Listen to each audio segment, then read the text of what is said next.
أيها الذين آمنوا استجيبوا لله وللرسول إذا دعاكم لما يحييكم واعلموا أن الله يحول بين المرء وقلبه وأنه إليه تحشرون।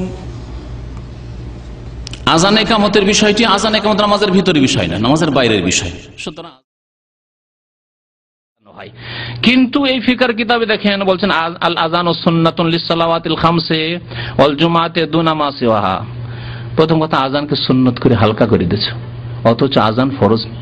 নবী করিম সাল্লাল্লাহু আলাইহি ওয়াসাল্লাম বলেছেন, কোন গ্রামে বা শহরে যদি আযান না হয় তাহলে শয়তান ছেয়ে যাবে সব এলাকা। যাই হোক, সুন্নত নাই। ওয়ালাম ইয়ারিদ ফিস সুন্নাতে মা ইয়াকতাজি ইসতিসনা আন-নিসা ফি বাদ মিন বাদ যালিক।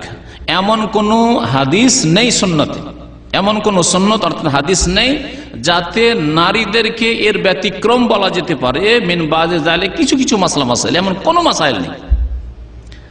শুরু থেকে শেষ পর্যন্ত নামাজের এমন কোন মাসলা মাসাইল নেই যাতে নারীদেরকে এর ব্যতিক্রম বলা যেতে পারে। না পুরুষের নামাজ এরকম, কিন্তু নারীদের ওইরকম, এমন কোন দলিল নেই।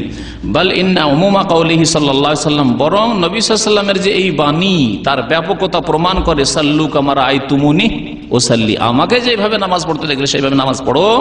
ইয়াশমালুহুন্না, নারীদেরকেও শামিল। ইয়া আইয়ুহাল্লাযীনা আমানু লা তাখুনুল্লাহা ওয়ার রাসূলা ওয়া তাখুনু আমানাতিকুম ওয়া আনতুম তা'লামুন ولا تلبسوا الحق بالباطل وتكتموا الحق وأنتم تعلمون